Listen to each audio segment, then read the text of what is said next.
God, so frustrating.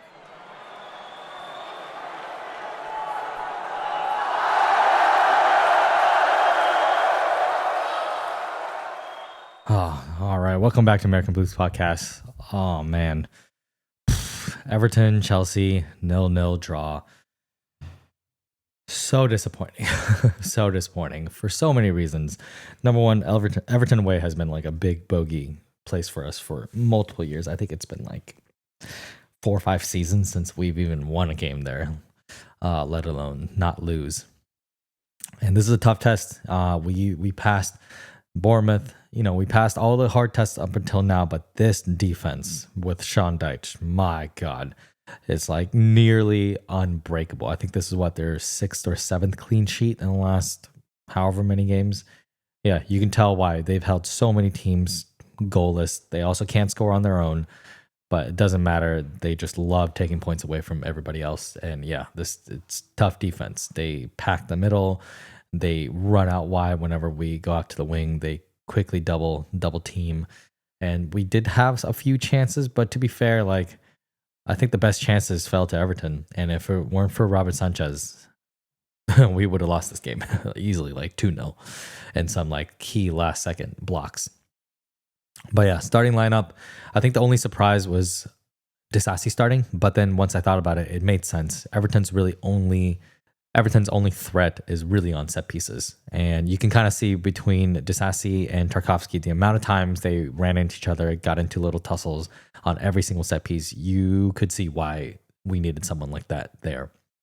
Now, to be fair, will we have been better off with Vega, who's also a unit, playing that role? Maybe.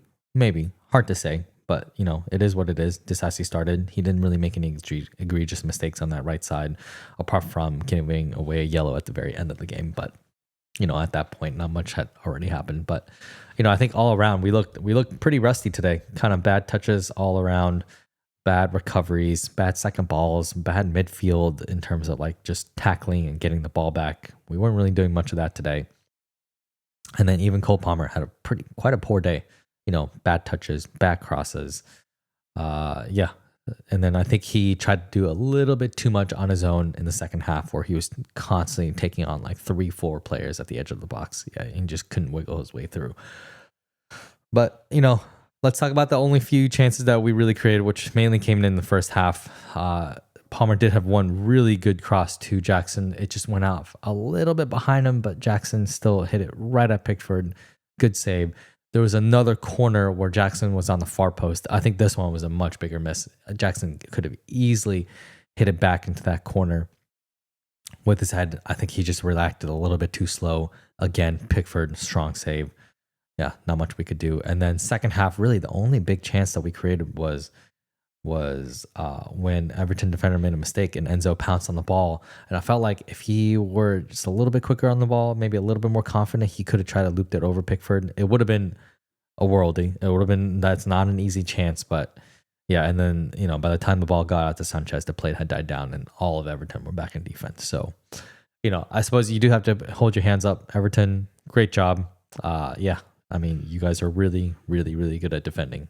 11 players behind the ball, covering every single space. There was nothing. And then, of course, with it being so windy, nobody could judge the flight of the ball. I don't think there was a single player that was used to it, just because the amount of misplaced crosses and, goalie kicks, just the ball was just flying all over the place because of the wind. But that's not really an excuse, right? Like, you still play in England. It's going to be windy in the winter. It's going to be crap. The weather is not on your side. And if you want to be title contenders or pushing for the title, like, these are the games. These are the tough away games that you have to find a way to win. You have to take that chance. You have to create something out of nothing. And unfortunately, we just didn't do it today.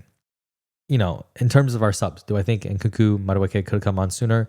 Maybe, but it's not like they did all that much. And Kuku's not a number 9, like Marescas has said multiple times. He's not that target man in the box. So, and they packed the midfield so tight that Kuku just didn't really offer all that much. And Madueke just looked rusty when he came on.